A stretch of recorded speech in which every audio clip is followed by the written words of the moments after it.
आज हम करेंगे नया टॉपिक स्टार्ट, बेंडिंग स्ट्रेसेस इन बीम्स। बहुत इंपॉर्टेंट टॉपिक है, डायरेक्ट क्वेश्चन आएंगे इसके आपके गेट में।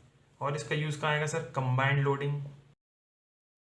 कंबाइंड लोडिंग पता ही है आपको, इसके अंदर क्या क्या आते हैं सर? इसमें axial stress plus bending stress plus shear stress, तीनों की वैल्यू आ सकती है एक बीम में हमारे। तो हमारी फाइनल वैल्यू क्या आती है मैक्सिमम स्ट्रेस की, वो हम कैलकुलेट करते हैं कंबाइंड लोडिंग में। ओके, तो इसका यूज़ कहाँ आता है हमारा? मशीन डिज़ाइन में भी यूज़ आता है। तो इनडायरेक्टली इसका यूज़ आ गया आपका मशीन डिज़ाइन में। तो बेंडिंग स्ट्रेस वहाँ के लिए भी इंपॉर्टेंट है। देखिए हम पढ़ना इसमें खाली एक ही फॉर्मूला है या इक्वेशन कह लीजिए, बेंडिंग इक्वेशन या फॉर्मूला। कौन सा होता है सर हमारे पे? Sigma B Y Y M by I equal to E by R. अभी कुछ लिखिएगा मत, खाली आपको एंड दे रहा हूँ अभी क्या क्या पढ़ने वाले हैं हम। ओके, खाली हम पढ़ेंगे ये एक फॉर्मूला, ये फॉर्मूला हमें याद रखना है, इससे हमारे सारे क्वेश्चन होंगे बेंडिंग स्ट्रेसेस के। ओके, जिस टॉपिक में सर है क्या फिर? तो इस टॉपिक में हमें पढ़ना है कंसेप्ट्स, कि लोगों को कंफ्यूजन होती है कि सपोज ये मेरे को बीम दे दिया आपको, ठीक है, और किसी ने पूछा बेंडिंग स्ट्रेसेस बताइए कहाँ पे मैक्सिमम होगी, क्रिटिकल पॉइंट कौन सा होगा इस बीम में। खाली बोल दे कि ये लोडिंग है हमारी, सपोज ऐसा क्वेश्चन आ गया कि लोड लगा पी, कैंटिलीवर बीम है, बताइए क्रिटिकल पॉइंट कौन सा होगा। तो क्रिटिकल पॉइंट क्या होता है? जहाँ पे ज़्यादा मैक्स स्ट्रेस होगी। और वो देखेंगे हम कि बेंडिंग, ये बेंडिंग हो रही है इसमें, तो बेंड होता है, ये देखिए बीम ऐसे बेंड होता है हमारा। तो हम देखेंगे कौन से सेक्शन में मैक्सिमम बेंडिंग स्ट्रेस मिलेगी, वही हमारा वीक सेक्शन होगा। ठीक है, तो उसको निकालने के लिए हमें कंसेप्ट देखने पड़ेंगे, बेंडिंग और बीम में होता क्या है, कहाँ पे होगी बेंडिंग मैक्सिमम वैल्यू। ठीक है, किस पॉइंट पे होगी, ये टॉप पे होगी, बॉटम पे होगी, या अंदर कहीं पे होगी, और यहाँ पे होगी फिक्स्ड एंड पे, या यहीं पे होगी जहाँ पॉइंट लग रहा है, या बीच में कहीं पे, वो सब हम चीज़ें देखने वाले हैं। देखिए सर, मैंने पढ़ा है पिछला topic S F D B M D, S F D B M D में, उसमें आपने देखा कि सपोज सर ये आपका एक बीम है, कैंटिलीवर बीम, लोड लग रहा है पी, तो क्या होगा इसमें जनरेट डिफरेंट सेक्शन में, हर सेक्शन में डिफरेंट सेक्शन में, कोई सा भी सेक्शन ले लीजिए, शीयर फोर्सेस आती हैं, वी से डिनोट करता हूँ मैं, शीयर फोर्स आती है, तो सर क्या आएगा? शीयर स्ट्रेसेस आएंगे सर। बेंडिंग मोमेंट भी आते हैं सर, डिफरेंट सेक्शन में डिफरेंट वैल्यूज होंगी दोनों की, इन दोनों की वैल्यूज डिफरेंट होंगी, किसी भी सेक्शन पे ले लेंगे तो बेंडिंग मोमेंट आ गया। तो इससे बेंडिंग मोमेंट आया है, तो सर इसमें बेंडिंग स्ट्रेसेस भी डेवलप होती हैं बीम में। तो इस चैप्टर में हमें क्या पढ़ना है? इस चैप्टर में पढ़ेंगे बेंडिंग स्ट्रेस। पहले चैप्टर में पढ़ना है शीयर स्ट्रेस, उसमें देख लेंगे शीयर स्ट्रेसेस की वैल्यू कैसे निकालते हैं। ठीक है सर, तो आज अभी हम पढ़ेंगे इस टॉपिक को। चलिए बेंडिंग ऑफ बीम देखते हैं सर। ये अभी हमारा एक्चुअल में बेंडिंग स्ट्रेस अभी स्टार्ट नहीं हुआ है, हम बस खाली देख रहे हैं कि बेंडिंग होती क्या है। सिंपल आपको देखेंगे कि बेंडिंग होती क्या है। तो सपोज सर ये एक हमारे पे है स्ट्रेट बीम, इसको मैंने बेंड कर दिया, बेंड कर देंगे कुछ इस तरह कर सकते हैं बेंड, इसको और बेंड कर सकते हैं हम जी सर, इसको और बेंड कर देंगे। ठीक है, तो ये बेंड कैसे होगी सर? जब हम कोई मोमेंट लगाएंगे ऐसे, या लोडिंग लगाएंगे, बोला मैंने लोडिंग लगाइए या मोमेंट लगाइए, उसके कारण हमारे बीम में डिफरेंट बेंडिंग मोमेंट्स आएंगे। ठीक है, जिसके कारण बेंडिंग हो रही है। तो ये मैंने लगा दिया यहाँ पे खाली मोमेंट, ये बीम है, इसको मैंने बेंड करने चाहा मोमेंट लगा के, ठीक है, एंड्स पे। तो ये स्ट्रेट बीम को मैंने बेंड कर दिया सर। तो दो चीज़ें पढ़नी है हमें बेंडिंग में, बेंडिंग ऑफ बीम्स में। एक होती है कर्वेचर और दूसरी होती है रेडियस ऑफ कर्वेचर। दो चीज़ें हैं खाली, कर्वेचर को डिनोट करते हैं 1/r से, रेडियस ऑफ कर्वेचर को r से, रेडियस। ठीक है, इन दो चीज़ों से हम देखते हैं कि बेंडिंग में क्या होता है। तो कर्वेचर मैंने देखा सर 1/r से डिनोट, इसको मैं इक्वल लिखता हूँ सर किसके? कापा के, इसको कहते हैं कापा। कापा शापा में कुछ पढ़ना नहीं है, ज़्यादा इंपॉर्टेंट नहीं है, हमें देखना है बस खाली क्या 1/r क्या होता है? कर्वेचर, r होता है रेडियस ऑफ कर्वेचर। सर इसमें कहाँ होता है रेडियस ऑफ कर्वेचर और कर्वेचर? वो देखिए भी दिखाते हैं। दो चीज़ें देखनी है हमें यहाँ पे, देखिए दो मैंने लाइन बनाई, एक मैंने एरो ऐसे दिखाया, मतलब कि एक इंक्रीज हो रहा है एक डिक्रीज। सर इसमें देखिए एक है r और एक है 1/r, तो एक की वैल्यू r है एक 1/r, तो मतलब दोनों इन्वर्सली प्रोपोर्शनल है। तो आपस में कर्वेचर और radius of curvature inversely proportional है सर।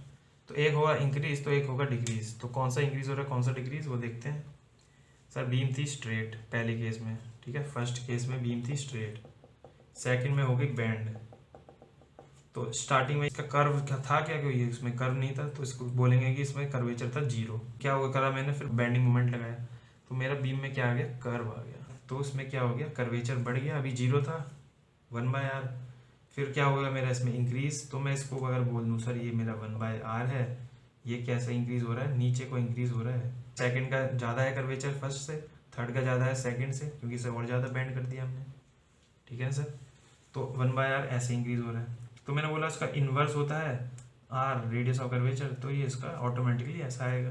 देखिए सर दोबारा देखते हैं, ये है मेरे पे एक स्ट्रेट बीम, और एक मैंने जो बेंड करी थी एक ये ले लेते हैं कोई, ये मेरे पे कर्व बीम है।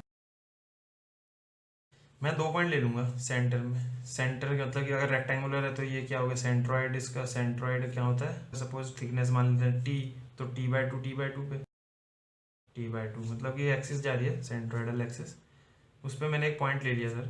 अब मैं क्या करूँगा, यहाँ से नॉर्मल बना लूँ, 2 पॉइंट लिए, यहाँ से मैंने नॉर्मल ड्रॉ कर दिया n1 n2, ओके। वैसे ही मैंने यहाँ से नॉर्मल ड्रॉ किए 2 पॉइंट लेके, एक ये है एक ये है, ये नॉर्मल ड्रॉ कर रहा हूँ मैं। अब मैं दोनों का देखूंगा कि ये सर ये इंटरसेक्ट कहाँ कर रहे हैं, यहाँ पे कहाँ इंटरसेक्ट करेंगे, ये इंटरसेक्ट करते हैं सर इन्फिनिटी में। यहाँ पे कहाँ मीट कर रहे हैं सर, ये एक पॉइंट पे मीट कर रहे हैं जिसे कहते हैं ओ। सर यही जो पॉइंट है ये कुछ नहीं है, ये है यही पॉइंट, ओ पॉइंट हमारा सेंटर ऑफ कर्वेचर है। तो स्ट्रेट बीम में इन्फिनिटी में इंटरसेक्ट कर रहे हैं, इसका मतलब कि सर इसका हमारा कर्वेचर तो मुझे पता है क्या होता है, 0 स्ट्रेट है, और क्या होगा इसका रेडियस ऑफ कर्वेचर क्या होगा सर, इन्फिनिटी में मिल रहे हैं तो मतलब कि रेडियस भी इसका इन्फिनाइट होगा, तो रेडियस इन्फिनाइट है तो 1/r क्या हो जाता है, तभी 0 हो जाता है, ठीक है। रेडियस है इन्फिनाइट, इसका मतलब क्या समझेंगे यहाँ से, सपोज कि इस बीम को मैंने ले लिया अर्थ में, ले लिया अर्थ में, मान लेते हैं कि कहीं पे पॉइंट, किसी पॉइंट पे, सपोज यहीं पे हमारे बीम ये रखी है मैंने। अब मैं चले जाऊँगा अर्थ के सेंटर पे, मतलब अर्थ के सेंटर पे मत चले जाइएगा, ठीक है। तो बस समझने के लिए कि अर्थ के सेंटर से देखें अगर हम ये फ्लैट बीम को, स्ट्रेट बीम को, तो ये क्या दिखेगी सर, बहुत ही स्मॉल दिखेगी। स्मॉल दिखेगी तो दोनों मुझे ऐसा लगेगा कि इंटरसेक्ट कर रहे हैं, एक स्ट्रेट लाइन दिखेगी बस मुझे, ठीक है। उसी को लाइन को क्या कह दूंगा मैं, रेडियस, रेडियस कह देंगे। तो ये रेडियस क्या है सर, रेडियस ऑफ अर्थ क्या हो गया, इन्फिनाइट हो गया, मैं मान लेता हूँ, बहुत ही ज़्यादा है। तो स्ट्रेट बीम का रेडियस क्या हो गया sir, radius of curvature infinite हो गया, इनफाइनाइट हो गया, तो 1/r क्या हो गया, 0, यानी कि कर्वेचर हो गया 0। इस केस में क्या है सर, ये इंटरसेक्ट कर रहा है, तो यहाँ पे कुछ फिक्स वैल्यू आ रही है हमारे पे रेडियस की, यही रेडियस है ये या ये, तो रेडियस ऑफ कर्वेचर फिक्स है। ये ज़्यादा है तो फिक्स वैल्यू कोई कम होगी, तो ये क्या होता है, स्टार्टिंग में ये ज़्यादा है मेरी सर, तो इस सबसे नीचे वाले की कम है, ज़्यादा से मेरी वैल्यू कम हो रही है, इसलिए ये क्या हो रहा है, डिक्रीज हो रहा है, इधर जा रहा हूँ तो, और ये इंक्रीज हो रहा है, ठीक है सर। तो ये था हमारा कर्वेचर, रेडियस ऑफ कर्वेचर का। तो सर अब देखते हैं कि मोमेंट के कारण हमारे बीम्स में क्या चेंज आ रहा है, क्या वेरिएशन आ रहा है।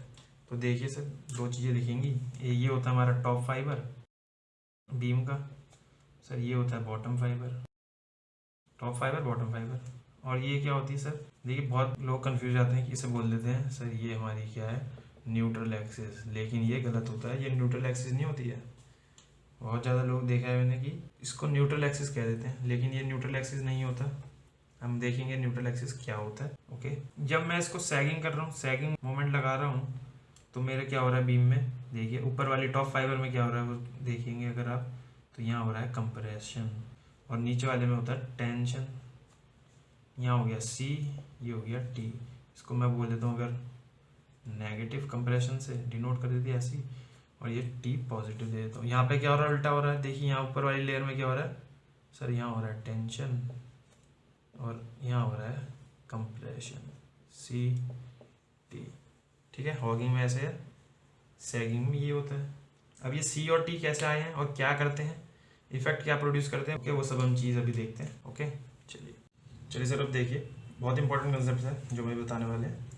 ये मैंने बना दिया हॉगिंग बीम, हॉगिंग हो रही है, यहाँ पे मोमेंट ऐसे लगे हैं, ठीक है। ऊपर क्या होगी आपको पता ही है, टॉप फाइबर में होती है हमारी सर टेंशन, और बॉटम फाइबर में होगी आपकी कंप्रेशन, ठीक है। अब मैंने क्या किया, एक सेक्शन ले लिया सर एक्स, और उसको नीचे शो कर दिया, लेफ्ट पार्ट लेके बीम का लेफ्ट पार्ट बना दिया मैंने सर।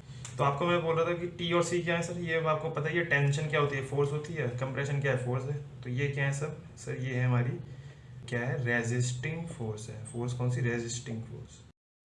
तो इसको मैं लिख देता हूँ TRCR ऐसे लिख देते हैं। ओके सर, और एक चीज़ यहाँ पे ये सेंटर में ये जो एक्सिस बनाई है आपने डॉट डॉट वाली, ये क्या है सर? ये मैंने आपको नहीं बताया था नाम, इसको बस मैंने ये बताया था कि न्यूट्रल एक्सिस तो नहीं होगी, ठीक है। चलिए नाम भी बता देता हूँ। देखिए सर, इनिशियल में ऐसी थी एक्सिस हमारी, और ये क्या होती है, सपोज ये बार है एक, मैंने लोड लगा दिया ऐसे P, तो स्ट्रेस क्या आती है इसमें सर, एक्सियल स्ट्रेस आती है। क्या होती है, P/A फॉर्मूले से। वो एक्सियल स्ट्रेस क्या होती है, यहीं एक्ट करती है। तो ये एक्सिस वहाँ क्या होती है सर, ये लॉन्गिट्यूडनल एक्सिस होती है। तो ये भी क्या है हमारा, लॉन्गिट्यूडनल एक्सिस है। ओके, इसको मैं आगे जो बताऊंगा बीम में, बेंडिंग ऑफ बीम में जो हम लेते हैं एक्सिस, उसको एक्स एक्सिस बोल दूंगा मैं, ठीक है। चलिए सर, रेजिस्टिंग फोर्सेस आ गया सर। आपको पता है रेजिस्टिंग फोर्स आएगा तो आपका रेजिस्टिंग स्ट्रेसेस भी आएंगे। उससे पहले मैं आपको अब एक चीज़ बताता हूँ, रेजिस्टिंग स्ट्रेसेस दिखाने से पहले। ये वाला इंपॉर्टेंट कंसेप्ट है, याद रखिएगा। मैंने यहाँ दिखाया कि बेंडिंग मोमेंट, ऐसे मैंने मोमेंट लगा दिया। मैं इसको ऐसे भी दिखा सकता था कि ये कैंटिलीवर है, ये लोड लगा दिया P, या फिर कैंटिलीवर में लगा दिया हमने मोमेंट। ओके, तो ये क्या है सर, यहाँ पे ये फिक्स्ड है, फिक्स्ड एंड ये फिक्स सपोर्ट कह लीजिए। चलिए इतना चीज़ें पता है। अब देखिए यहाँ क्या होगा, मैंने बोला डिफरेंट डिफरेंट सेक्शन में डिफरेंट डिफरेंट वैल्यूज आती है बेंडिंग मोमेंट की, जिसके कारण बेंडिंग स्ट्रेसेस की वैल्यूज आएंगी डिफरेंट डिफरेंट। ओके सर, ये बीम क्या होती है, बेंड होती है, आपको पता है। ये बीम कैसे बेंड होगी, ये ऐसे बेंड होगी। यहाँ पे कैसे बेंड होगी, ये भी ऐसी बेंड होगी। तो ये पहला केस देख रहे हैं हम, जब मैंने लिया कैंटिलीवर, ठीक है, कैंटिलीवर लिख लीजिएगा। तो यहाँ बेंडिंग की होती है क्योंकि सर यहाँ पे एक्ट करता है हमारा, ये क्या एक्ट कर रहा है यहाँ पे, moment of resistance. Moment of resistance बहुत इंपॉर्टेंट है वर्ड ये, मोमेंट ऑफ रेजिस्टेंस, ठीक है। ये होता क्या है, देखिए मैं एक वैल्यू लिख रहा हूँ, m less than equal to mr, m is less than equal to mr। किसी भी सेक्शन में किसी भी जगह आप देख लीजिए तो ये मोमेंट आएगा कुछ, यहाँ पे सपोज कि यहाँ पे कुछ भी मोमेंट आएगा जिससे मैं mx से निकालता हूँ, इस पॉइंट पे आ गया, फिर यहाँ पे कुछ आएगा mx से जो निकालूंगा मैं ये सेक्शन लेके, ठीक है। तो वो है मेरा मोमेंट। और mr क्या है सर, जब मेरी m की वैल्यू क्या हो सकती है, मेरी मैक्सिमम mr के इक्वल हो सकती है मोमेंट ऑफ रेजिस्टेंस के, जो कि मेरे कहाँ पे, यहाँ कैंटिलीवर में आपका यहाँ पे हो रहा है सपोर्ट पे। तो यहाँ पे mr की इक्वल आती है, इसको कहते हैं मोमेंट ऑफ रेजिस्टेंस mr, ठीक है। तो हमने देख लिया कि मोमेंट की वैल्यू अलग अलग हो रही है डिफरेंट डिफरेंट सेक्शंस में। तो हमारी जो स्ट्रेस की वैल्यू आएगी ना, बेंडिंग स्ट्रेस की वैल्यू, जो मैंने आपको लिखवाया नहीं अभी formula, sigma by Y equal to M by I. यहाँ से जो आप निकालेंगे सिग्मा बी, तो वो भी डिफरेंट डिफरेंट आएगा, इस यहाँ से आता है वो डिफरेंट, क्योंकि यही हो रहा है। तो अगर मैं मैक्सिमम देखना चाहूँगा, सिग्मा बी मैक्सिमम कब होगा, जब मैं इसको ले लूँगा एम आर के इक्वल, मोमेंट ऑफ रेजिस्टेंस के इक्वल, और ये दे दूंगा वाई बाय आई, ठीक है। ये हो जाएगा हमारा, ठीक है सर। तो ऐसे मैं निकालता हूँ मैक्सिमम कहाँ पे होगी बेंडिंग स्ट्रेस की वैल्यू, ठीक है। इतनी बात आप समझिएगा। अब एक चीज़ देखिए यहाँ से जो आपको समझनी है, सर ये बेंडिंग होती कब है हमारी, यहाँ पे होती जैसे बेंड हो रहा है ये बीम, जब तक कि आपका कोई रेजिस्ट ने करने वाला मोमेंट नहीं लगेगा, क्या, जैसे सपोर्ट ने यहाँ पे फिक्स सपोर्ट ने लगा दिया, मोमेंट ऑफ रेजिस्टेंस लगाया है हमारा, इसके कारण हमारी बेंडिंग होती है, क्योंकि यहाँ से क्लॉकवाइज मोमेंट बन रहा है, यहाँ से एंटी क्लॉकवाइज, जिसके कारण क्या हो रहा है सर, ये बेंड हो रहा है ऐसे बीम, ठीक है। आप सपोज सेकंड केस अगर लेते हैं, आप सेकंड केस, मैं क्या ले रहा हूँ, एक हिंज ले रहा हूँ, सपोज हिंज सपोर्ट ले लिया सर, ये बीम लगा दी, ये लोड लगा रहे हैं।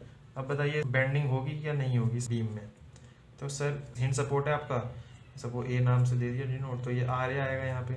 और आपको पता है सर ये मोमेंट रेजिस्ट नहीं करता है हमारा हिंज सपोर्ट या रोलर सपोर्ट, हिंज या रोलर मान लीजिए इसे, एम आर होता है इसमें जीरो, मतलब रेजिस्ट नहीं करेगा मोमेंट, जो क्लॉकवाइज मोमेंट आएगा वो इसको रेजिस्ट नहीं करेगा, तो ये होने देगा क्लॉकवाइज मोमेंट। तो इसका मतलब आर ए की वैल्यू यहाँ पे क्या आएगी, लोड की वैल्यू तो आ रही है पॉजिटिव पी, तो ये देखिए कपल बन रहा है, कपल बन रहा है, तो ये क्या हो रहा है, कपल क्या होता है, रोटेशन। तो ये क्या कर रहा है, रोटेशन प्रोवाइड कर रहा है ऐसे करके, क्लॉकवाइज रोटेशन बीम में। तो ये हो रहा है देखिए ऐसे आपका, ये मैंने लोड लगाया तो ये खाली ऐसे रोटेट हो रहा है, रोटेट हो रहा है इस केस में। और इस केस में क्या हो रहा है, यहाँ पे हो रही है हमारी बेंडिंग। क्यों हो रही है यहाँ पे bending, due to sir M R की वजह से ही हो रही है। मोमेंट ऑफ रेजिस्टेंस प्रोवाइड कर रहा है हमारा फिक्स सपोर्ट कैंटिलीवर कंडीशन में, इसलिए यहाँ पे हमारी बेंडिंग होती है, यहाँ पे नहीं होती बेंडिंग, ठीक है। अब एक और केस देखिए, केस 3 में देखो, सिंपली सपोर्टेड बीम बोल दिया मैंने। सिंपली सपोर्टेड बीम आपको पता है हिंज या आपका रोलर सपोर्ट होगा, सपोज दोनों हिंज ले लिया मैंने, ठीक है, आप एक हिंज एक रोलर या दोनों रोलर भी ले सकते थे। ये सिंपली सपोर्टिव बीम है, कोई लोड लग रहा है कहीं पर सपोज भी, तो सर आपने बोला कि हिंज सपोर्ट में रोटेशन हो रही है, बेंडिंग नहीं हो रही, तो क्या यहाँ पे भी नहीं होगी क्योंकि यहाँ पे भी हिंज है।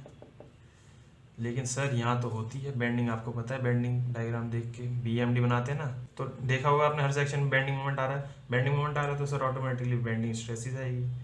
ओके, तो यहाँ पे देखिए लोड क्या है, आर ए की वैल्यू है कुछ, यहाँ पे आर बी की वैल्यू आएगी, और मोमेंट और रेजिस्टेंस होता है इनका 0,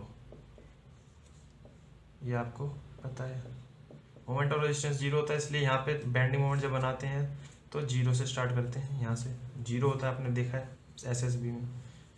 चलिए तो अब देखिए यहाँ पे क्या दिखा रहे हैं हम, सपोज इतना पार्ट ये मैं ले रहा हूँ, ठीक है, ये हिंज है, यहाँ पे हिंज सपोर्ट है और ये लोड ले रहा हूँ। अगर मैं खाली इतना पार्ट लेता तब तो ये खाली रोटेट हो जाता।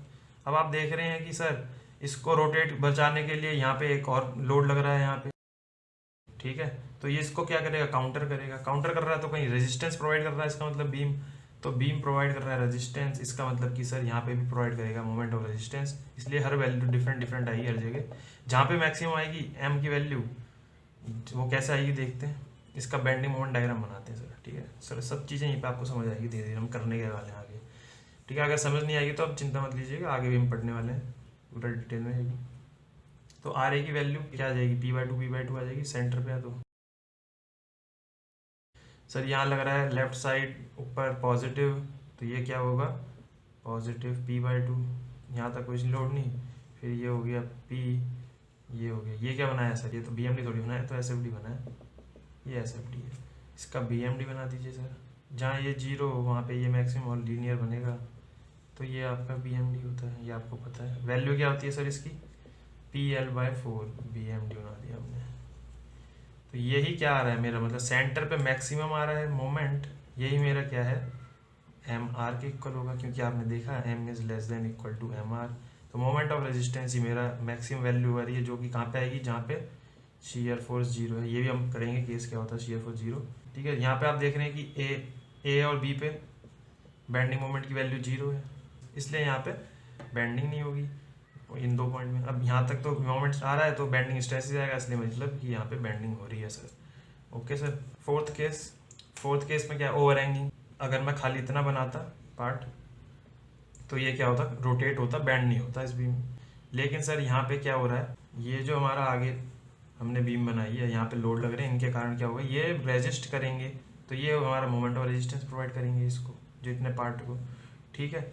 इसलिए मेरा यहाँ पे मोमेंट क्या आता है, यहाँ पे 0 आएगा, लेकिन यहाँ नहीं आएगा सर 0, ठीक है। तो ए पे वैल्यू आएगी मोमेंट की, इसलिए ओवर हैंगिंग के केस में भी हमारा मोमेंट और रेजिस्टेंस प्रोवाइड करेगा, इसलिए बेंडिंग होगी सर। चलिए अब यहाँ देखते हैं, हम जो देख रहे थे कि सर ये रेजिस्टिंग फोर्सेस क्यों आती हैं, ये हमने मोमेंट लगाया या तो इसके कारण, या फिर हमने लोड लगाया था, ये लोड, ठीक है, इसको ऐसे बना लीजिए, या फिर दोबारा से वही मोमेंट लगा के दिखा लीजिए। तो एक्सटर्नल लोड या एक्सटर्नल मोमेंट, इनके कारण क्या हो रहा है, ये हमारा रेजिस्टिंग फोर्सेस आती हैं। तो रेजिस्टिंग फोर्स किस वजह से आई, ड्यू टू ट्रांसवर्स लोड और मोमेंट, ठीक है, अप्लाइड ऑन अ बीम। इनके कारण हमारे डिफरेंट डिफरेंट सेक्शन में आपकी रेजिस्टिंग फोर्सेस आएंगी। सर फोर्सेस आ गई तो आपको पता है क्या आएगा, हमारा स्ट्रेस आएगा। TR है, ये क्या है, फोर्स है, रेजिस्टिंग फोर्स इन टेंशन, इसको मैं दिखा देता हूँ सिग्मा T, और इसको दिखा देता हूँ सिग्मा T। और ये दोनों क्या है सर मेरे, यही मेरे क्या है, रेजिस्टिंग स्ट्रेस, जो किसने प्रोवाइड करी है, मटेरियल ने बीम के, किस वजह से प्रोवाइड करी है sir, due to load and moment, external load and moment, वो भी ट्रांसफर जो लग रहा है, ठीक है। तो ये देख रहे होंगे सर, ये क्या है सर, ये तो हमारे नॉर्मल है, नॉर्मल लग रहा है, ये जो सेक्शन बना है इसके नॉर्मल लग रहा है, ठीक है ना। जो आप यहाँ पे सेक्शन बनाएंगे, अभी दिखाएंगे क्रॉस सेक्शन कैसे दिखता है हमें, उसके क्या लग रहा होगा, नॉर्मल। तो ये क्या है, रेजिस्टिंग स्ट्रेस, ये है हमारी। और आई कैसे सर, इनडायरेक्टली आई है। इनडायरेक्टली मतलब कि सर हमने लोड देखिए, अगर मैं इसको कंसिडर करूँ, यहीं पे देख लेते हैं कि ये इस बीम को अगर मैं कंसिडर कर रहा हूँ, बीम या बार को, तो आप जहाँ लोड लगा रहे हैं वहीं पे हमारी स्ट्रेस आई है। ऐसे लोड लगाया है आपने एक्सियली, और एक्सियली स्ट्रेस दिखाते हैं, पता है आपको सिग्मा T, टेंसाइल है ना यहाँ पे, तो टेंसाइल दिखा रहे हैं, टेंसाइल लोड लगाया तो ये देखिए टेंसाइल दिखाया है, लोड जैसे लगा वैसे ही लगा है, और एक उसी एक्सिस पे लग रहा था। यहाँ पे क्या है, ये ट्रांसवर्स लग रहा था और ये नॉर्मल मिल रहा है मुझे, तो इसमें बोलूँगा इनडायरेक्ट, जो हमने पहले ही लेक्चर में देख लिया था इनडायरेक्ट नॉर्मल स्ट्रेस के होते हैं। तो इनडायरेक्ट नॉर्मल लग रहा है तो नॉर्मल परपेंडिकुलर लिख लीजिए। इनडायरेक्ट नॉर्मल स्ट्रेसेस ही होती हैं ये रेजिस्टिंग फोर्सेस। और सर यही इनडायरेक्ट नॉर्मल स्ट्रेस जो है मेरी, इसी को मैं क्या कहता हूँ, बेंडिंग स्ट्रेसेस। तो यही मेरी क्या है, बेंडिंग स्ट्रेस। तो बेंडिंग स्ट्रेस मेरी क्या होती है, एक तरीके की नॉर्मल स्ट्रेस ही होती है। सिग्मा बी से डिनोट करते हैं, सिग्मा बी से कर देते हैं इसको नाम, सिग्मा बी सी। ठीक है, ऐसे हो गए। Bending stress in tension, bending stress in compression, दोनों की वैल्यू सेम आएगी। और वो भी क्या आएगी, जो बाहर वाली लेयर होती है टॉप या बॉटम लेयर, उसमें क्या आती है, सिग्मा बी की वैल्यू मैक्सिमम। तो ये भी वैल्यू क्या आएगी, मैक्सिमम। अब ये क्यों आएगी ये हम बाद में समझेंगे अभी। ठीक है, तो ये है हमारा इम्पॉर्टेंट कि ये बेंडिंग स्ट्रेस क्या होती है, इनडायरेक्ट नॉर्मल स्ट्रेसेस जो कि नॉर्मली एक्ट करेंगे आपकी किसी क्रॉस सेक्शन के। ठीक है, अभी क्रॉस सेक्शन देखते हैं और न्यूट्रल एक्सिस देखते हैं, दो चीज। चलिए आगे बढ़ते हैं। ये हमारा रेक्टेंगुलर बीम है। ठीक है, रेक्टेंगुलर बीम मान ली मैंने इसको मैंने मोमेंट लगा के बेंड किया, ऊपर टेंशन नीचे कंप्रेशन हॉगिंग हो रही है। और यहाँ पे क्या आएगी, स्ट्रेसेस आएंगी। आपने देखा था कैसे आएंगी सर, यहाँ पे आएगी टेंसाइल, ऊपर टेंसाइल है तो सिग्मा बी टी, और अंदर कंप्रेसिव। कंप्रेसिव ऐसे दिखा देंगे क्योंकि नेगेटिव मान लेंगे कि ये एक्स एक्स जैसे नेगेटिव होता है ना, तो ऐसे मान लिया हमने। कैसे भी दिखा सकते हैं आप, इसमें साइन का कुछ नहीं है। ठीक है, ये हमने दिखा दी दो चीज़ें। अब देखिए रेक्टेंगुलर बीम बोलिए तो कोई भी सेक्शन आप जब कट करेंगे तो क्या दिखेगा आपको, इसको मैं अगर ये यहाँ पे दिखाऊं, ये मुझे क्या दिखेगा सर, ये मुझे दिख रहा है ऐसे रेक्टेंगुलर, ये रेक्टेंगुलर है। ये सपोज इसकी थिकनेस थी टी, तो ये इसकी थिकनेस हो जाएगी टी। ओके, अब क्या ये वाली जो एक्सिस बनाई है, ये वाली एक्सिस वही है, नहीं सर ये डिफरेंट होगी। ठीक है, अभी मैं थोड़ी देर में बताता हूँ कौन सी है, सब चीज़ें पता चल जाएंगी आपको। तो ये मैंने क्रॉस सेक्शन बना दी थी, ठीक है, क्रॉस सेक्शन में ऐसे बनाते हैं। अब इसमें क्रॉस सेक्शन में मुझे ये दिखाना है सिग्मा बी टी और स्ट्रेस कैसे लग रही है। तो ऊपर आपको ऐसे दिखा देते हैं सिंपल, पहले ये लग रही है ऊपर हमें टेंशन, इससे नीचे वाली लेयर्स में जो भी होंगी उसमें कंप्रेशन होगी, और इसकी वैल्यू हमारी आपको बताऊँ मैं तो ये ऐसे होती है सर, डिक्रीज होती रहती है। ठीक है, सेंटर तक सिग्मा बी की वैल्यू पहले बाहर मैक्सिमम थी, जब आप सेंटर में आते रहेंगे तो धीरे धीरे कम होती रहती है। फिर क्योंकि ये होती देखिए पॉजिटिव से, टेंशन देखिए पॉजिटिव से नेगेटिव हो रहा है, तो मतलब कहीं पे जीरो रही होगी वैल्यू, तभी तो नेगेटिव हो रहा है। तो ये पॉजिटिव से सर यहाँ पे जीरो हो जाती है, फिर से दोबारा हमारी इंक्रीज होने लगती है, तो ये फिर से इंक्रीज दिखाती है। सर ये जहाँ पे जीरो होता है ना, ये जो जहाँ पे जीरो हो रही है सिग्मा बी जीरो, इस पॉइंट पे हो रहा है, इस एक्सिस पे नहीं, इसको यहाँ नहीं दिखाते, कंफ्यूज हो गया आप। इस पॉइंट पे क्या होगा, यहाँ पे देखिए, इस पॉइंट पे क्या हो रहा है, sigma B zero, bending stress zero आती है। सब बेंडिंग स्ट्रेस जीरो आएगी, तो वहीं से जो पास होती है हमारी एक्सिस, उसी को मैं क्या कहता हूँ, न्यूट्रल एक्सिस। ओके, और न्यूट्रल एक्सिस किस पे दिखाई देती है, हमारी क्रॉस सेक्शन पे।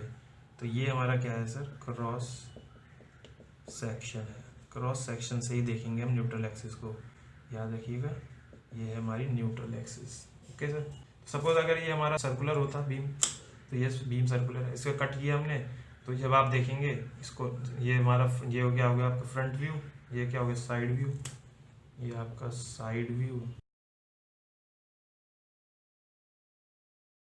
ठीक है, ये वाला फ्रंट व्यू है, ये साइड व्यू है। तो साइड व्यू में आपको क्रॉस सेक्शन दिखेगा, देखिए कट किया, साइड से जाके देखा आपने, तो ये क्या दिख रहा है आपको, सर्कुलर दिख रहा है, तो आपने सर्कुलर बना देंगे। सर्कुलर से जो आपकी एक्सिस पास होगी ऐसे, जहाँ पे हमारा बेंडिंग स्ट्रेस जो रहा जीरो, तो वो क्या होगा, हमारा न्यूट्रल एक्सिस होगी, पास ऐसे पास हो रही है जो। ठीक है सर, तो ये हमने ड्रॉ कर दी न्यूट्रल एक्सिस। अब न्यूट्रल एक्सिस के बारे में भी थोड़ी देर में हम पढ़ेंगे सब क्या क्या चीज़ें होती हैं। जो हमें यहाँ से देखना है क्या, कि सर ये वैल्यूज जो होती है डिग्रीज क्यों होती हैं, ये कब होती हैं डिग्रीज, ये भी याद रख लीजिए। ये लीनियरली वेरी हो रही है स्ट्रेस, तो ये बॉडी कैसी है हमारी, मटेरियल कैसा है, लीनियरली इलास्टिक, ये इलास्टिक मटेरियल है। ठीक है, जब ऐसा होगा तो हमारी इलास्टिक बेंडिंग होगी, इसमें इसको क्या कहते हैं, इलास्टिक बेंडिंग। इसका अगर स्ट्रेस का डायग्राम बनाए, स्ट्रेस डिस्ट्रीब्यूशन दिखाएं, तो बीम में कैसी होगी, ये आपने ये बना दिया क्रॉस सेक्शन, तो आपको पता है ऊपर हो रही है टेंसाइल, तो मैं इसको ऐसे दिखा दूंगा, ठीक है। इसमें देखेंगे अगर, तो यहाँ हो रहा है कंप्रेशन, इसको नेगेटिव साइड। मैंने बोला लीनियरली वेरी हो रही है, अगर इलास्टिक बेंडिंग है तो इलास्टिक बेंडिंग याद रखिए, इलास्टिक बेंडिंग है तो ये क्या होएगा, ऐसे कहीं पे सेंटर पे 0 होगा। तो ये सबसे ऊपर क्या है, सिग्मा बी टेंसाइल, पॉजिटिव दिखाया आपने, इसको पॉजिटिव दे, यहाँ पे ऐसे ऐसे दिखाते हैं चाहे तो ये ऐसे, ठीक है। यहाँ क्या है, सिग्मा बी सी। तो ये बन रहा है हमारा स्ट्रेस डायग्राम, स्ट्रेस डिस्ट्रीब्यूशन कह लीजिए इन इलास्टिक बेंडिंग, ठीक है। अब डिफरेंट केसेस में कैसे बनता है स्ट्रेस डिस्ट्रीब्यूशन वो देखेंगे हम। चलिए अगला दिखाता हूँ मैं। चलिए इसमें देखते हैं, फिर से वही हॉगिंग केस ले लिया मैंने। आपको पता है क्रॉस सेक्शन मुझे ऐसा दिख रहा है, ये हमारा क्या है क्रॉस सेक्शन, और इससे पास होती है हमारी एन ए, क्रॉस सेक्शन में एन ए दिखेगी हमारे को। अब मैं दिखाता हूँ different different stress distribution different cases में। तो पहला आपने देखा था, ये पहला केस था हमारा इलास्टिक बेंडिंग, फर्स्ट केस में इलास्टिक बेंडिंग है। एक और सेकंड केस देखते हैं, इसी को मैं अगर ऐसे फिर से बनाऊँ, अब मैं यहाँ लिख देता हूँ sigma Y, sigma Y. Sigma Y क्या होता है बताते हैं। सेकंड ये किसका बनाया है मैंने, ये बनाया है maximum elastic bending, maximum elastic bending का ये डायग्राम। सर आपको पता है सिग्मा बी की वैल्यू, बेंडिंग स्ट्रेस की वैल्यू क्या होनी चाहिए हमें, should be less than sigma Y T, ठीक है। अगर हमारा स्ट्रेंथ क्राइटेरिया क्या है, हमारा यील्ड का है, यील्डिंग वाला है, यील्डिंग स्ट्रेंथ है, यील्ड स्ट्रेंथ या यील्ड स्ट्रेस कह लीजिए। ये किस कौन सी कंडीशन है, सेफ की कंडीशन है, हमारा जो बीम है वो सेफ रहेगी। अगर हमारी जो बेंडिंग स्ट्रेस जो इंड्यूस हो रही है मटेरियल में, सिग्मा बी जो इंड्यूस्ड स्ट्रेस आ रही है due to variation in moments along the section, तो उसके कारण जो हमारी सिग्मा बी की वैल्यू आ रही है अगर वो less than equal to sigma Y है तो हमारा सेफ रहेगा बीम, ठीक है। तो इसकी मैक्सिमम वैल्यू क्या हो सकती है, सिग्मा वाई के इक्वल, वो हमारी लिमिटिंग कंडीशन होगी, उससे ज़्यादा नहीं ले सकते, उससे ज़्यादा लिया तो सिग्मा वाई से फेलियर आ जाएगा कंडीशन वाला। तो मैक्सिमम वैल्यू मैंने यहाँ पे लिख दी कि सिग्मा बी की वैल्यू क्या हो जाएगी, मैक्सिमम सिग्मा वाई, सिंपल अगर मैं यील्ड स्ट्रेस में लिख दूँ इसे तो ये हो जाएगी। तो दोनों जगह ये लिख दिया क्योंकि ये दोनों सेम होते हैं, sigma B T sigma B C, rectangular बनाया तो। चलिए इतनी बात आपको पता है। तीसरा बनाता हूँ मैं,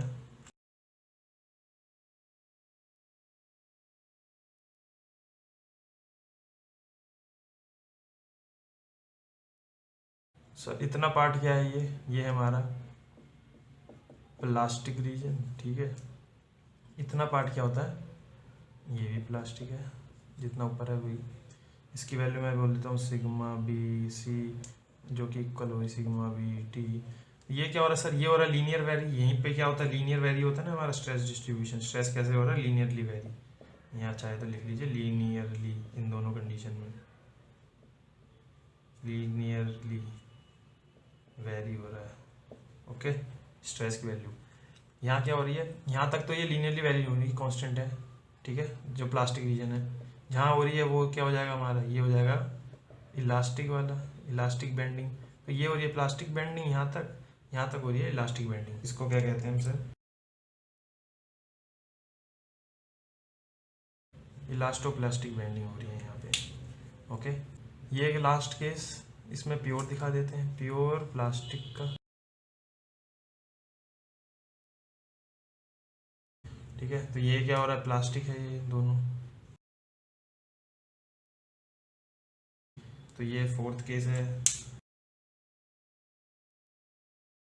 फुली प्लास्टिक बेंडिंग,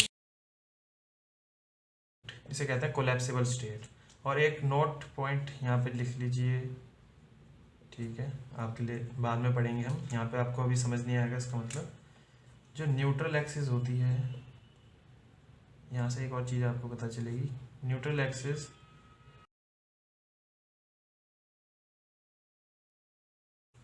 ठीक है इस केस में। तो आपने देखा यहाँ से कि न्यूट्रल एक्सिस जरूरी नहीं है कि हमारा हमेशा सेंट्रॉइड से पास हो, जैसे कि यहाँ पे हो रहा है ना, अभी सेंट्रॉइड से पास हो रहा है क्योंकि ये डिस्टेंस है t/2 थिकनेस है t, तो सेंटर से पास हो रहा है, t/2 डिस्टेंस है दोनों साइड से, ऊपर से नीचे से, तो यहीं से पास होती है हमारी सेंट्रॉइडल एक्सिस। तो इस केस में ये इक्वल किससे है, सेंट्रोइडल एक्सिस, सी ए से नाम दे दूंगा उससे, सेंट्रोइडल एक्सिस। तो यहाँ पे तो ये सेम है, ठीक है। तो ये जरूरी नहीं है कि हमेशा सेम हो, कि सेंट्रोइडल एक्सिस के इक्वल हो हमारा न्यूट्रल एक्सिस। ये किसी में इसमें कुछ और भी हो सकता है। एक और कंडीशन हम देखेंगे, एक ये कंडीशन है जहाँ पे नहीं हो रहा होगा, एक और कंडीशन दिखाऊंगा मैं आपको। ओके, कौन सी कंडीशन दिखाएंगे, एक क्या कंडीशन दिखा देते हैं, ये बता देता हूँ। ये फर्स्ट कंडीशन, सेकंड कंडीशन देखेंगे EAL, ठीक है। जब इसेंट्रिक लोड लग रहा हो ना, इसेंट्रिक लोड लग रहा हो, सपोज कि कैसे, अभी बस नोट कर लीजिए, आपको समझ में आएगा। अभी जब ये लग रहा हो, इस कंडीशन में हमारा क्या आता है, इसेंट्रिक एक्सियल लोड। इस कंडीशन में सर क्या हो सकता है, हमारा न्यूट्रल एक्सिस जरूरी नहीं है कि ये सेंट्रॉइड से पास हो, ये कहीं और से भी पास हो सकती है, ठीक है। तो चलिए वो बाद में देखेंगे। तो बस ये नोट कर लीजिए कि याद रखिएगा कि यहाँ पे हम दिखाएंगे एक बार। चलिए सर, ये सब चीज़ें मैंने बना दी हैं। अब मुझे पता लगाना है, बहुत ही इंपॉर्टेंट कंसेप्ट है जो हम पढ़ने वाले हैं अभी। सर बेंडिंग कौन सी एक्सिस के अबाउट होती है, और न्यूट्रल एक्सिस क्या सेंट्रोइडल एक्सिस होती है हमारी, या अलग भी हो सकती है। जैसे मैंने आपको बताया अलग हो तो होती है, अब देखते हैं कैसे होती है, ठीक है। और मोमेंट ऑफ इनर्शिया जो हम फॉर्मूले में देखते हैं, जो आगे पढ़ेंगे, तो वो कौन सा लेंगे मोमेंट ऑफ इनर्शिया, ठीक है। इतनी सारी चीज़ें हम पढ़ने वाले हैं, और आपका जो अभी तक हमने कंसेप्ट पढ़ा है वो यूज़ करते हैं, ठीक है। तो स्टार्टिंग से देखते हैं, आराम से बढ़िया से देखेंगे। सर ये बीम है, ओके, बीम है, कैंटिलीवर बीम है। तो एक साइड फिक्स है, एक हमने मोमेंट लगाया है, फ्री एंड पे मोमेंट लगा दिया है सर। फिक्स सपोर्ट क्या करता है सर, फिक्स सपोर्ट आपका प्रोवाइड करता है मोमेंट ऑफ रेजिस्टेंस, ठीक है, रेजिस्ट करता है इस मोमेंट को। तो एम आर को मैंने वहाँ से डिनोट कर दिया, ये एम आर है और मोमेंट है ये एम। तो ये क्या होगा, बेंड होगी बीम, बेंड होगी, और ये कैसे होगी सर, इसमें होगी हॉगिंग, ये ऐसे होगी ना बेंड डाउनवर्ड, ठीक है, ये ऐसे होगी बीम। तो सर ऊपर होता है हमारा टेंशन, और यहाँ पे क्या होता है, कंप्रेशन हॉगिंग में, ये हॉगिंग का केस है। तो ये मेरा है क्रॉस सेक्शन, ठीक है, रेक्टेंगुलर है तो रेक्टेंगुलर क्रॉस सेक्शन बना दिया। सेंटर में पास होती है न्यूट्रल एक्सिस, मैंने वहाँ बताया था, दोबारा देखेंगे कैसे आती है न्यूट्रल एक्सिस।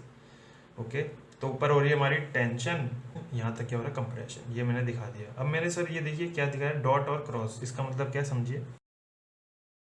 आपको मैंने बताया ये क्या है, स्ट्रेस डिस्ट्रीब्यूशन है, और ये कैसे एक्ट करती हैं, ये एक्ट करती हैं हमारी स्ट्रेसेस नॉर्मली एक्ट करती हैं, क्योंकि ये होती है indirect normal stress, indirect normal stresses होती हैं। तो ये नॉर्मल एक्ट करती है परपेंडिकुलर, किसके, क्रॉस सेक्शन के परपेंडिकुलर एक्ट करेगी, क्योंकि ये क्रॉस सेक्शन इसके परपेंडिकुलर एक्ट करती है, यहाँ पे देखा होगा आपने। तो यहाँ ऊपर वाले में क्या आएगा, टेंशन। तो टेंशन मुझे दिखाना है बाहर की तरफ, क्योंकि यहाँ पे मैं क्या दिखाता हूँ, ये बाहर की तरफ ऐसे ऐसे दिखाता हूँ ना। जब मैं ये ऐसा सेक्शन ले लूँगा, इसको हटा दूँगा, तो ये मेरा बाहर का तो दिखा दूँगा, मैं ये अंदर दिखा दूँगा, जैसे हमने पीछे देखा है, ठीक है। तो ये मुझे ऊपर दिखाना है कि ये coming out of the plane है। तो इसको मैं कैसे दिखाता हूँ सर, इसको मैं दिखाता हूँ डॉट। डॉट क्यों दिखाता हूँ, सपोज कि ये एरो है, ये पेन ही ले लीजिए, पेन का आपको पॉइंटेड टिप दिख रही होगी, ये आपकी तरफ आ रही है अभी, तो आपको कैसे दिख रहा है, पॉइंट दिख रहा है, तो ये क्या है, coming out of the plane, ठीक है। ये सब याद, मतलब इंपॉर्टेंट इतना नहीं है, बस आपके इंटरव्यू में पूछ लेगा कैसे बनाओ, तो आप ऐसे बना देंगे। ये है बेंडिंग स्ट्रेस इन टेंशन, और ये हो जाएगी हमारी क्रॉस। जब आप अंदर जा रहा है ये, तो आपको पीछे ये मैंने बोला कि एरो मान लीजिए, तो एरो के आपने देखा होगा टेल में ऐसा कुछ बना होता है डिज़ाइन फिल्म के उसमें। तो ये हो गया हमारा सिग्मा बी कंप्रेसिव, ठीक है। तो ये है out, coming out of the plane, ये गोइंग इन द प्लेन, ठीक है, परपेंडिकुलर नॉर्मल। तो ये हमने यहाँ पे बनाया है सर। ये लॉन्गिट्यूडनल एक्सिस एक्स एक्सिस, ये है आपकी एक्स एक्सिस, ये है वाई एक्सिस, और ये है जेड एक्सिस। एक्स एक्सिस मैंने बताया था, ये होती है आपकी लॉन्गिट्यूडनल एक्सिस, अभी बताया था आपको पिछले इसमें कंसेप्ट में। ये दो होती हैं, ये नॉर्मल जो होती हैं, ये क्या होती है, ट्रांसवर्स एक्सिस, ठीक है सर। एसएफडी बीएमडी में भी बता चुका हूँ, ये मैं डायग्राम वहाँ पे भी मैंने बताया था, बेंडिंग किसके वर्ड होती है और टॉर्जन किसके वर्ड होता है, ठीक है, वो पीछे देख सकते हैं आप जाके। ओके, बीम ऐसे है, तो ये एक्स वाई प्लेन है मेरा, ये बॉडी मान लीजिए कैसा एक्स वाई प्लेन, इसमें बनाया है मैंने बीम को, तो ये मेरे एक्स वाई प्लेन में बनाया है sir. Front view, side view कैसे है सर, साइड में जाके देखना है आपको, तो ये क्या दिखेगा आपको, ये जो वाला प्लेन आएगा मेरा, ये वाला प्लेन, ये वाला प्लेन कौन सा हो जाएगा, ये वाई है, और ऊपर वाला जेड है, ये वाई है, ये जेड है, तो ये प्लेन कौन सा आ गया, वाई जेड प्लेन, ठीक है। तो इसके बाद मुझे क्या दिखता है, क्रॉस सेक्शन दिखता है साइड व्यू में, तो यहाँ बनाया है मैंने। तो देखिए सर, तीन एक्सिस है आपके पास, ये मैंने यहाँ पे दिखाया, देखिए लॉन्गिट्यूडनल एक्सिस, ये होगी आपकी वाई एक्सिस, ठीक है, लॉन्गिट्यूडनल वाई, और ये होगी आपकी जेड एक्सिस। ओके, तो ये मैं रोटेट कर रहा हूँ सर, तो ये किसके ऑर्डर में रोटेट कर रहा हूँ, ये वाली एक्सिस किसके अबाउट रोटेट हो रही है, ये मेरी हो रही है सर जेड के अबाउट एक्सिस, ठीक है। तो हमारा जेड के अबाउट क्या होता है, रोटेशन होती है। बहुत इंपॉर्टेंट पॉइंट पता चलता है यहाँ से, रोटेशन इज अबाउट कौन सी एक्सिस के अबाउट हो रही है, जेड एक्सिस के अबाउट हो रही है, ठीक है। जो जेड आ रही है आपकी आउट ऑफ द प्लेन, उसके अबाउट हो रही है हमारी रोटेशन। सर यहाँ पे क्या है, एम आर लगा है, मोमेंट ऑफ रेजिस्टेंस, इसके कारण ये रोटेशन क्या होगी, बेंडिंग में, क्योंकि ये मोमेंट को रेजिस्ट कर जाएगा, जो भी मोमेंट लग रहा है यहाँ पे। तो तभी हमारे, मैंने आपको बता दिया था कि तभी हमारी क्या होगी, बेंडिंग होगी। तो यहाँ से मेरे को पहला पॉइंट पता चलेगा सर, इम्पॉर्टेंट फर्स्ट पॉइंट कौन सा पता चलेगा, bending is about Z axis. Okay sir, तो जेड एक्सिस के अबाउट मेरी बेंडिंग हो रही है, ठीक है। चलिए सर देखिए, अब न्यूट्रल एक्सिस देखते हैं कहाँ होगा। ओके, तो देखिए आपको पता है न्यूट्रल एक्सिस क्या होती है, न्यूट्रल एक्सिस जहाँ पे सर बेंडिंग स्ट्रेसेस जीरो हो, सेकंड क्रॉस सेक्शन से पास कर रही हो, जैसे कि ये बना है क्रॉस सेक्शन से, और एक जो मैं बाद में आपको लिखवाऊंगा वैसे पूरे सब न्यूट्रल एक्सिस क्या होता है, बेंडिंग स्ट्रेस, ठीक है। अगले लेक्चर में जब पढ़ेंगे, यहाँ पे आप लिख लीजिए स्ट्रेन जीरो हो, ठीक है। 3 पॉइंट होते हैं जहाँ पे स्ट्रेन जीरो, मतलब कि सर इसमें जो फाइबर है न्यूट्रल एक्सिस से जो पास करेगी, उसमें सर आपका चेंज इन लेंथ नहीं आएगा, चेंज इन लेंथ नहीं आएगा, तो स्ट्रेन इक्वल टू जीरो है, ठीक है। तो ये सब लिख लीजिए, न्यूट्रल एक्सिस में आपको पता है ये 3 चीज़ें होती हैं। ओके, तो अब देखते हैं सर न्यूट्रल एक्सिस हमारी कौन सी एक्सिस है। आपको वैसे तो मैं बता चुका हूँ, लेकिन अब एनालाइज करते हैं सर किसके पैरेलल होगी, कौन सी एक्सिस के पैरेलल है हमारी एक्स वाई जेड में से, ठीक है। जेड के अबाउट आपको पता है कि बेंडिंग हो रही है, ये चीज़ आपको पता है, पहले पॉइंट से क्लियर है, ठीक है। अब देखते हैं न्यूट्रल एक्सिस के बारे में। तो मैं एक डायग्राम बनाता हूँ, उससे आपको क्लियर हो जाएगा न्यूट्रल एक्सिस कहाँ पे होता है और किसके पैरेलल है। ये क्या है सर, कैंटिलीवर बीम है, फिक्स सपोर्ट है यहाँ पे, और मैंने मोमेंट अप्लाई करा है, ये चीज़ है मेरे पे, यही कंडीशन है, 3D में दिखाया है मैंने यहाँ पे।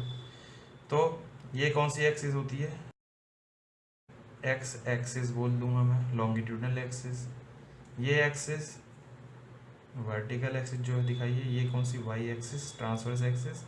सर एक और एक्सिस हम देखते हैं जो इम्पोर्टेंट है बेंडिंग में हमारे, जेड एक्सिस, ठीक है, जेड एक्सिस जिसके बाद बेंडिंग हो रही है।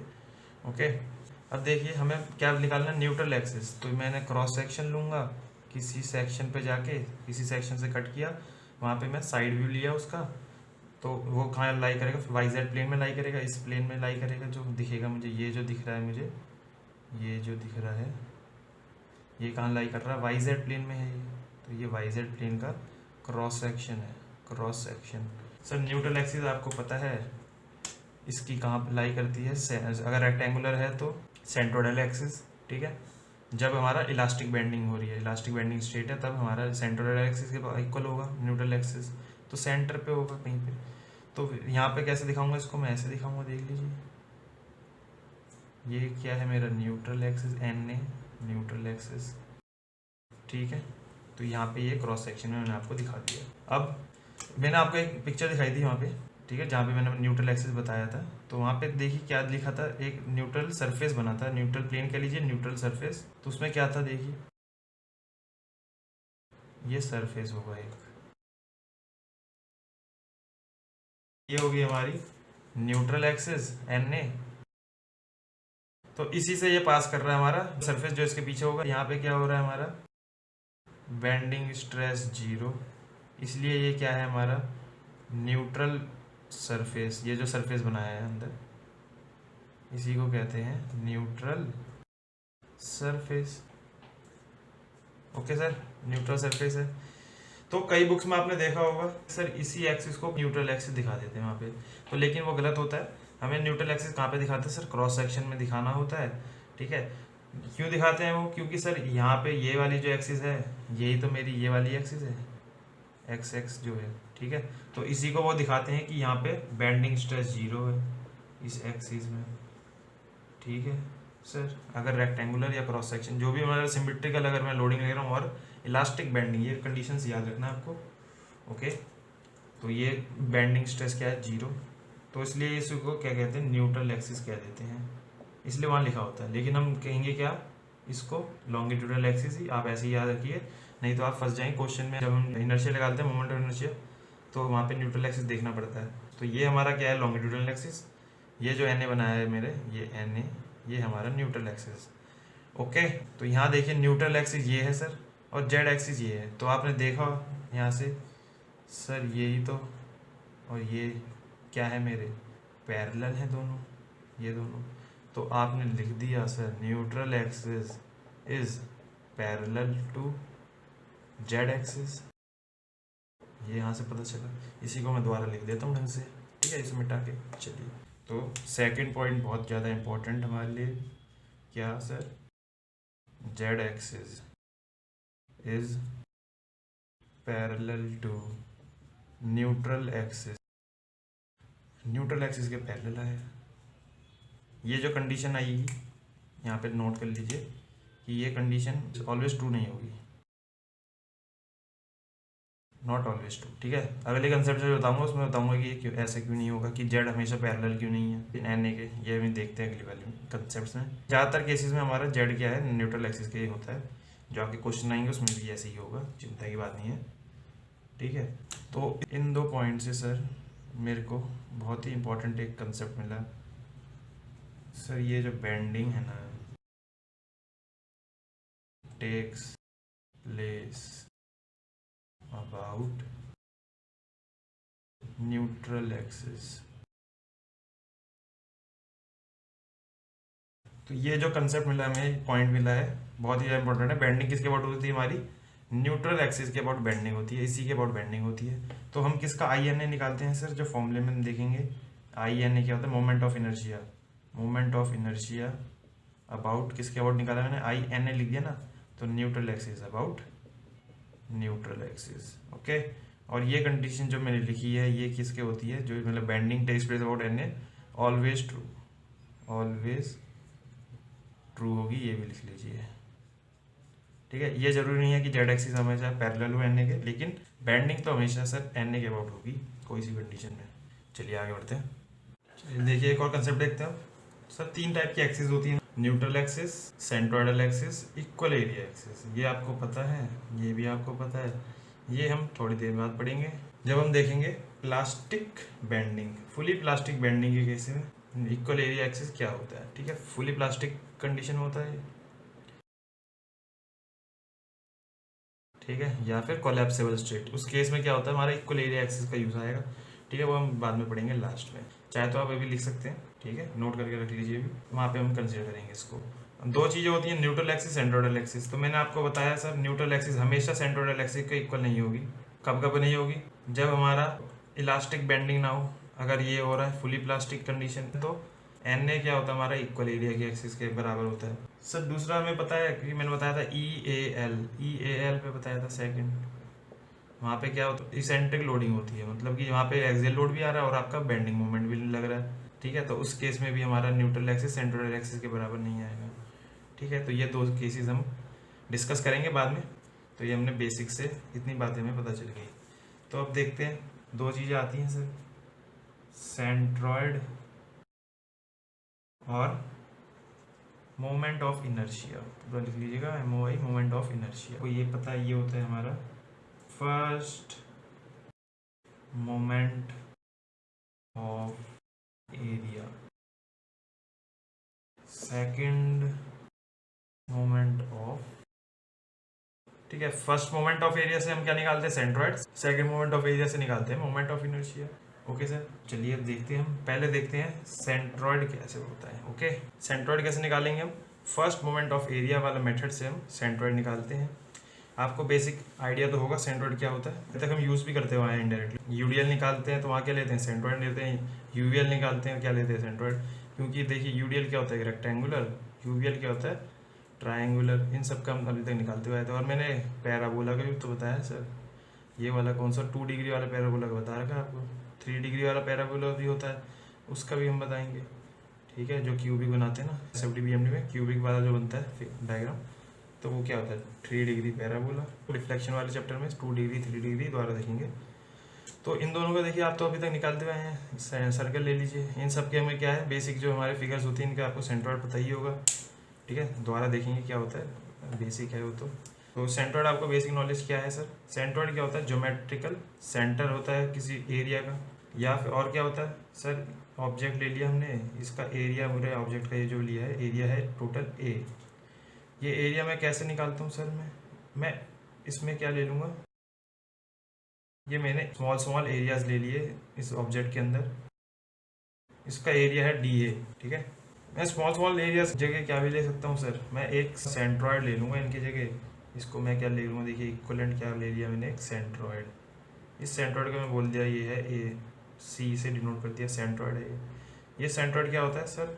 जहाँ पे पूरे ऑब्जेक्ट का आपका, पूरे ऑब्जेक्ट का आपका क्या होगा, एरिया कंसंट्रेट होगा, उसे मैं क्या बोलता हूँ, सेंट्रॉइड। तो ये मेरा क्या है, सेंट्रॉइड है। यहाँ पे मेरा पूरा एरिया क्या हो गया इसका, ए होगा एरिया इसका, क्योंकि सारा जो एरिया है सब ऐसे मैंने अगर डिनोट कर दूँ कुछ, जैसे मैं क्या करता था, फोर्सेस को इक्विवेलेंट डायग्राम बनाता था ना, यूडीएल के फोर्सेस को ऐसे कैसे बना देता था, ऐसे बना देता था। तो वैसे मैं अगर इसको खाली क्या मानूँ, पूरे एरिया को यहीं पर कंसिडर मारूँ, तो ये क्या हो जाएगा मेरा, सेंट्रॉइड हो जाएगा सी पॉइंट, ठीक है। ये सब चीज़ें आपको पता है। तो अब देखते हैं हम कैलकुलेट कैसे करते हैं। तो देखिए सेंट्रॉइड निकालने के लिए क्या देखेंगे, हमें चाहिए होगी एक रेफरेंस एक्सिस सबसे पहले। तो मैंने बनाई एक रेफरेंस एक्सिस एक्स वाई। ये क्यों बनाई सर? क्योंकि मेरा सपोज ये ऑब्जेक्ट था, इसका मुझे निकालना है सेंट्रॉइड। मैंने बोला सर यहाँ है सेंट्रॉइड, इसका मुझे पता है, तो मैं इसका नाम दे दिया सी, सेंट्रॉइड है। यहाँ से डिस्टेंस बोल दिया, एक्स एक्सिस से आपका डिस्टेंस किसका, सेंट्रॉइड का क्या होगा, वाई बार, क्योंकि वाई में है ना डिस्टेंस जो है, तो वाई बार, ठीक है। सेंट्रॉइड का हम कोऑर्डिनेट से डिनोट करेंगे, तो कैसे लिख लेंगे, एक्स बार वाई बार से डिनोट करेंगे, ठीक है। अगर लोकेशन बतानी है आपको किसी प्लेन में, तो एक्स बार वाई बार से कोऑर्डिनेट्स, ओके। तो वाई बार पे है हमारा एक्स एक्सिस से सेंट्रॉइड, और एक्स बार यहाँ से है वाई भी एक्सिस से, ठीक है। अब मैं इसको मान लूँगा कि बहुत स्मॉल स्मॉल एरिया है, इनका एरिया लूँगा। तो देखिए मैंने बोला जो फर्स्ट मोमेंट ऑफ एरिया आएगा ना sir, okay, first moment of area क्या आएगा, पूरे एरिया का, ये जो एरिया है इसका एरिया, ये कहाँ कंसनट्रेट होता है हमारा, सी पे। तो सी इंटू वाई बार, अगर मैं एक्स के अबाउट निकाल रहा हूँ, ठीक है, अबाउट एक्स एक्सिस, सेंट्रॉइड का मतलब जो मैंने मोमेंट ले रहा हूँ, first moment of area about किसके अबाउट ले रहा हूँ, एक्स एक्सिस के अबाउट ले रहा हूँ। तो इससे मेरा क्या निकलेगा, मैं मान लूँगा कि पूरा एरिया कंसिडर कहाँ पे होता है, सेंट्रॉइड पे। तो एरिया क्या है ऑब्जेक्ट का, पूरा ए है, तो ए इंटू वाई बार, इसको फोर्सेस की तरह मान लें कि एरिया पूरा कंसिडर ऐसे है, इंटू वाई बार कर दूंगा सर, तो ये मोमेंट निकल जाएगा, इज इक्वल टू, मैंने बोला फर्स्ट मोमेंट ऑफ एरिया जो आएगा इसका निकालिए सर, पूरे एरिया का सेंट्रॉइड के, मतलब सेंट्रॉइड को कंसिडर करते हुए, या फिर स्मॉल स्मॉल एरियाज ले लीजिए। तो मैं सपोज बोलता हूँ इसका एरिया है हमारा A1, इसका बोल देता हूँ A2, ओके। तो A1 Y1 plus A2 Y2 plus A3 Y3 up to ऐसे ऐसे सबको सम्मेशन कर दूंगा। ये मोमेंट लिए मैंने, ठीक है, इस एरिया का मोमेंट, इससे सपोज कि इसको बोल देता हूँ मैं Y1, इसको बोल दूंगा वैसे ही Y2, ठीक है। तो देखिए सर यहाँ से क्या बनता है मेरे वाई बार, देखिए ए क्या है मेरा, एरिया है, टोटल एरिया क्या होगा, A1 प्लस A2 प्लस ऐसे सबका एरिया स्मॉल एलिमेंट्स का, तो ये हो गया A1 Y1। First moment of area और एक्स एक्सिस से लेने से मेरे को क्या मिलेगा, Y bar, location of centroid मिलेगी फ्रॉम एक्स एक्सिस, तो वाई बार आ जाएगा। सिमिलरली एक्स बार निकालेंगे, उसमें क्या ले लेंगे, A1 X1, सर यहाँ से मेरा क्या आ जाएगा, X bar comma Y bar, जो कि क्या है, सेंट्रॉइड की लोकेशन है with respect to reference axis. तो सेंट्रॉइडल एक्सिस देखते हैं सर, बहुत इंपॉर्टेंट है वो भी। तो देखिए ये मैंने ले ली, सेंट्रॉइड से जो पास होगी वो सेंट्रॉइडल एक्सिस, सिंपल। तो एक्स बार मैंने एक एक्सिस ले ली है सर, एक एक्सिस मैं ले रहा हूँ वाई बार एक्सिस, ओके। तो ये जो एक्सिस बनाई है सर, एक्स बार वाई बार एक्सिस, इससे मुझे क्या निकालना है, सेंट्रॉइड के निकालने की, देखता हूँ मैं कैसे निकलेगा, ठीक है। तो मैं क्या लूँगा, फर्स्ट मोमेंट लूँगा इनके अबाउट। तो आप देखेंगे सर जो एरिया यहाँ आ रहे हैं उतने एरिया यहाँ आ रहे हैं, तो इसका जो मोमेंट लेंगे वो क्लॉकवाइज मूवमेंट बनाएगा, इसका क्या बनाएगा एंटी क्लॉकवाइज। तो क्या हो जाएगा यहाँ पे, एक पॉइंट लिख लीजिए, जो हम मोमेंट निकालेंगे first moment of area about X bar या वाई बार, क्या आएगा आपका 0 आएगा, क्योंकि ये एक्स बार वाई बार क्या हमारे सेंट्रोइडल एक्सिस है। तो 0 होता है सर अगर मैं सेंट्रोइडल एक्सिस के अबाउट क्या लूँगा फर्स्ट मोमेंट ऑफ एरिया। तो देखिए अभी तक हम ये सेंट्रोइड कैसे पढ़ते हुए आए हैं, यहाँ से देखिए जैसे यूडीएल बनाते थे हम, तो ये बना दिया मैंने यूडीएल।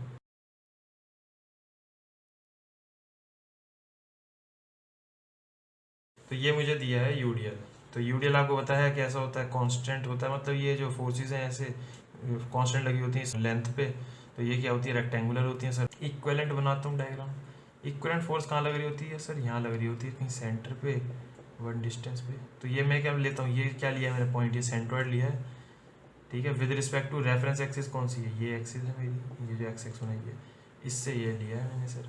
तो ये है हमारा जो हम यूडीएल में अभी तक यूज़ करते हुए आए थे। तो वहाँ पे भी हम क्या निकालते हैं, सेंट्रोइड का निकालते हैं, सेंट्रोइड का यूज़ आता है। ये वीएल बनाते थे जब मैंने ये लोड बना देता था, इसको हटा के ऐसे बना देता था। यहाँ से क्या होता था, अगर ये डिस्टेंस है सपोज एल ले लेते हैं, तो ये क्या हो जाएगा L/3 और यहाँ से 2L/3, ठीक है। इन सबको मैं आपको लिखवा देता हूँ। बेसिक्स जो फिगर्स होती है हमारी, शेप्स होती है, इनके सेंट्रोइड कहाँ पे लोकेट होता है वो भी देख लेते हैं। चलिए देखिए बेसिक शेप्स का मैंने सेंट्रोइड बना दिया सर।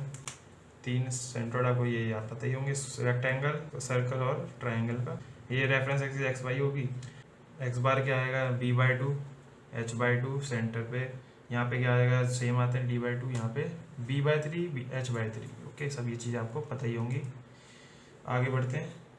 चलिए सपोज मुझे टी सेक्शन का क्या निकालना है, सेंट्रोइड निकालना है C, कहाँ पे होगा। तो मैं रेफरेंस एक्सिस लेता हूँ जहाँ से मैं देखूंगा इस कहाँ पे है लोकेट है।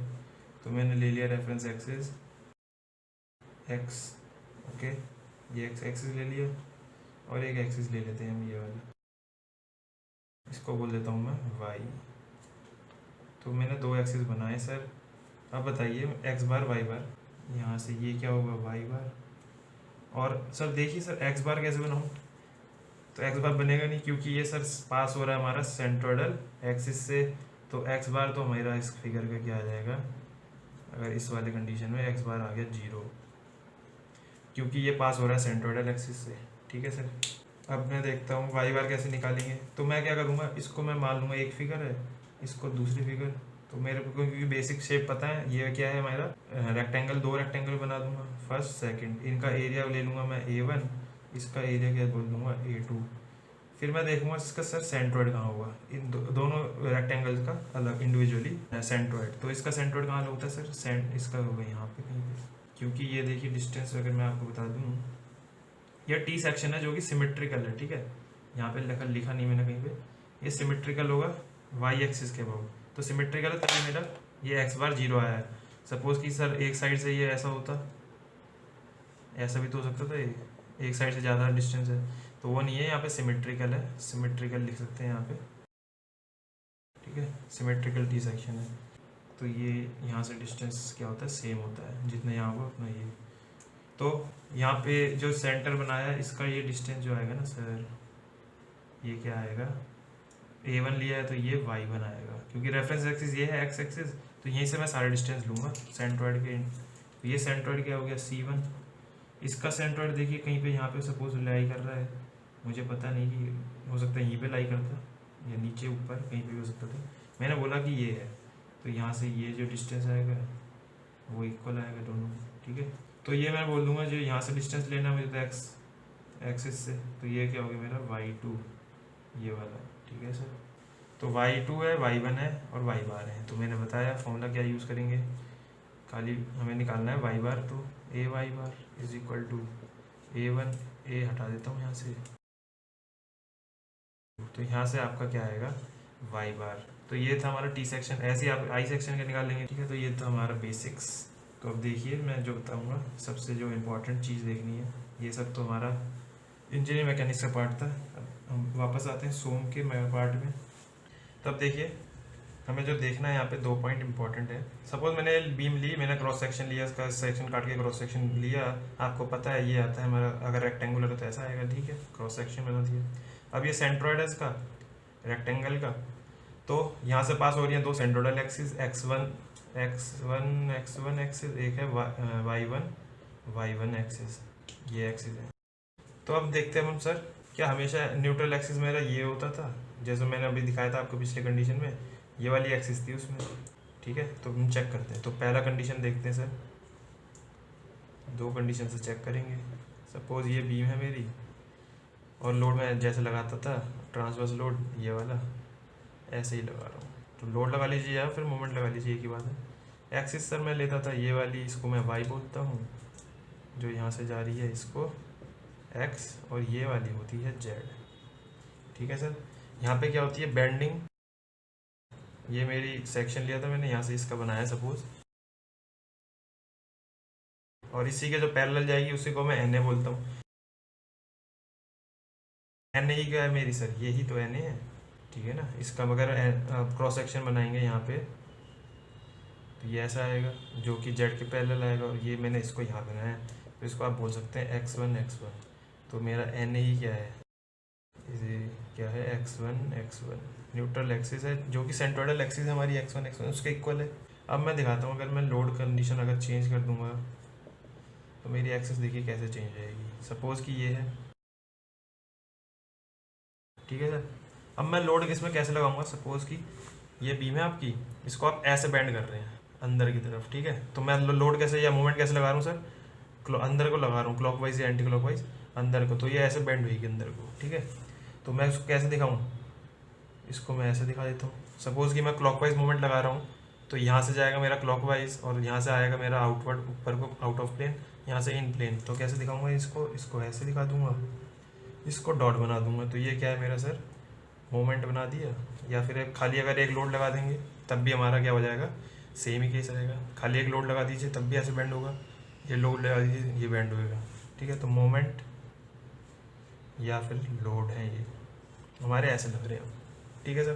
तो इस केस में देखिए हमारा बेंडिंग किसके अबाउट हो रही है, कौन से एक्सिस के अबाउट बेंडिंग हो रही है सर। आप देखेंगे कि ये अगर मेरी एक्सिस है वाई, तो ये ऐसे रोटेट होना चाह रहा है, ये ऐसे लोड लगाने के कारण ऐसे रोटेट होना चाह रहा है, तो मतलब वाई एक्सिस के अबाउट रोटेशन हो रही है। तो यहाँ लिख लीजिए कि बेंडिंग किसके अबाउट हो रही है, वाई एक्सिस के अबाउट हो रही है। तो न्यूट्रल एक्सिस मेरा किसके पैरेलल होगा, इज पैरेलल टू वाई के पैरेलल होगा, जो ये सेक्शन लेंगे। तो मैं न्यूट्रल एक्सिस बनाऊँ इसी का, तो ये कैसा होगा वाई के पैरेलल, सर ये वाला है न्यूट्रल एक्सिस।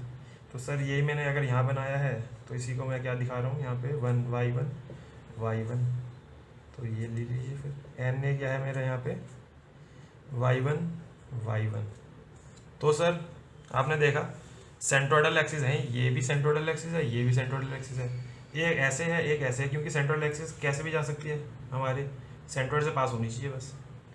तो इस कंडीशन में दोनों में चेंज हो जा रही है, ठीक है सर।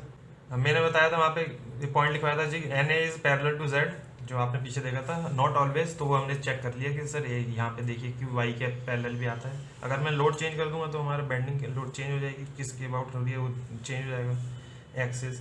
ये कहाँ यूज़ आता है, ये देखिए अनसिमेट्रिकल बेंडिंग में यूज़ आएगा, ठीक है, ये बाद में देखेंगे। तो बस ये डिफरेंस दिखाना था कि हमेशा ज़रूरी नहीं है कि एन ए पैरेलल आएगा जेड एक्सिस के, लेकिन मेजर केसेस में हमें यही यूज़ आता है, इसका यूज़ नहीं आएगा, ठीक है, इसका यूज़ नहीं आएगा। हमारा खाली मेन तो ये वाली एक्सिस होती है जिसको मैं न्यूट्रल एक्सिस कहता हूँ, क्योंकि लोडिंग हमारी ऐसे होती है, ठीक है। ये इतनी चीज़ें हमें देखनी थी। मोमेंट ऑफ इनर्शिया देखिए मैं आपको ढंग से पढ़ाऊँगा जब आपको समझ आ जाएगी बेंडिंग, क्योंकि वहाँ पे हमारा क्लास स्टार्ट हो जाएगा जब शियर स्ट्रेस, उसके लिए वहाँ पे इंपॉर्टेंट होता है वो भी। तो दोनों का एक बार आपको कंबाइंड बता दूँगा फॉर्मूलेज, ठीक है, जो आपको याद रखने हैं। बेसिक आपने पढ़ा ही होगा मोमेंट ऑफ इनर्शिया, वो भी हम चेक कर लेंगे कैसे होता है। तो अगली क्लास में स्टार्ट करवाऊँगा मैं आपको बेंडिंग का ढंग से लिखवाऊँगा चीज़ें, फिर देखेंगे सर ये जो इक्वेशन बताई थी sigma by M by equal to E by R, ये आती कहाँ से, प्योर बेंडिंग के केस में ये यूज़ होती है। तो देखते हैं क्या होती है प्योर बेंडिंग, और एजम्पशंस देखेंगे, बहुत इंपॉर्टेंट एजम्पशंस इसमें कि किस कंडीशन में हमारे वो वैलिड होती है इक्वेशन, ओके, वो सब चीज़ें देखेंगे अगले लेक्चर में। तो मिलते हैं अगले लेक्चर में, thank you for watching, bye bye.